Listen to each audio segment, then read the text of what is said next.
Now then, I think it's fair to say that when journalists now see the name Donald Trump in front of them, they immediately consider whether they have $1 billion spared to pass comment on the president. So I'm going to tread easily. I'm joined by LBC's reporter Guy Stewart. I'm pretty sure also doesn't have £1 billion going spare, or maybe even $6 billion. Who knows how much it costs? But There's been awful lot happening over the last couple of days with regards to the Epstein files, and some might find it amusing, as I do, that we've got a lot of focus on Bill Clinton, when indeed many, Guy, within the MAGA movement are still demanding the president discloses exactly what he knows about the Epstein files. Yeah, indeed. And, you know, the White House has complained this week not enough attention has been paid to the Republicans' efforts to end that massive shutdown in the US. Well, it appears between suing the BBC and also turning the attention on the Epstein files to the Democrats, they're not really helping the situation either. But as you identify, Donald Trump now asking the US Justice Department to investigate links between the late paedophile and senior Democrats.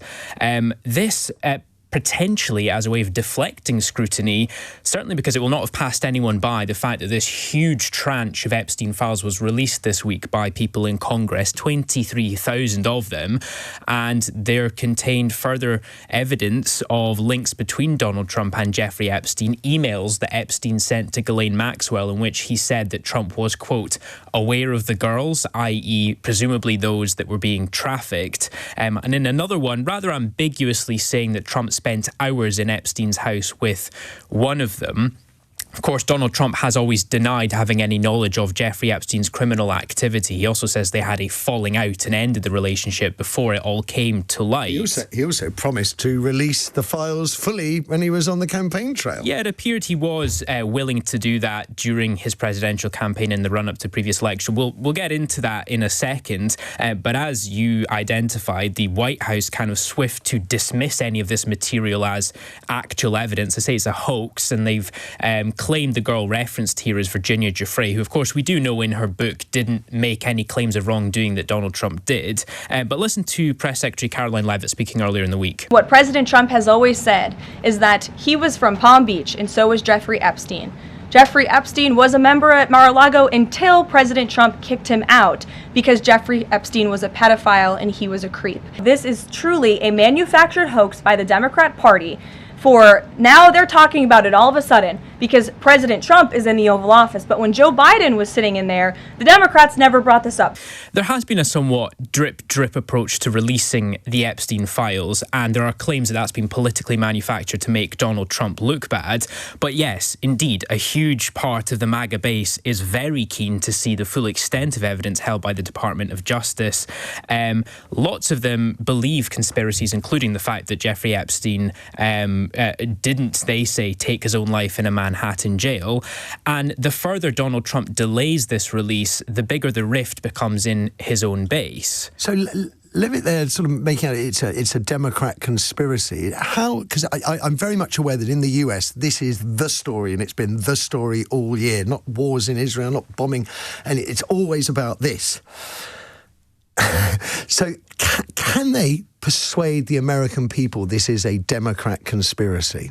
That seems challenging to my mind. It does seem challenging. Can they even persuade their own party, Matthew? Because shall we talk about Representative Marjorie Taylor Greene, who is seen as one of Trump's most important allies in Washington? Well, she has completely changed tack here and said that this is the totally wrong approach from Donald Trump. She wants full transparency and says that actually the American people just want the cost of living to get better, which they're not really yet to see since Donald Trump started his second term.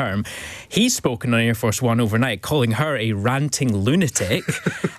He says any Republican who wants to see full transparency has been, is acting in the wrong, has been kind of persuaded by the Democrats they're the wrong kind of Republican. And yeah, he's very much trying to turn attention to the Democrats here in this latest update, implicating Bill Clinton, who we know had a relationship with Epstein. He traveled on his jets, he was in his properties as well, but has always previously denied again, any knowledge of his criminality and has expressed regret at the relationship he had.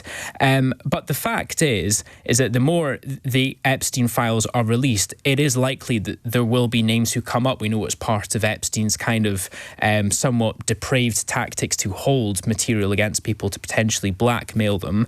And US political commentator Dr. Shonali Banerjee told us she thinks Donald Trump is trying to minimize his own links with Epstein. One of the emails between Jeffrey Epstein and a correspondent from 2017, implies that Trump and Jeffrey Epstein may have spent Thanksgiving together. This is just from Jeffrey Epstein's side of the story. I'm sure official records for Trump, given that he was president at the time, may reveal something different. But the sweeping implication, we never, the second that the president found out years and years ago that this person was a monster, he stopped corresponding with him and being friendly with him. It seems that every new release we have reveals that just is not true.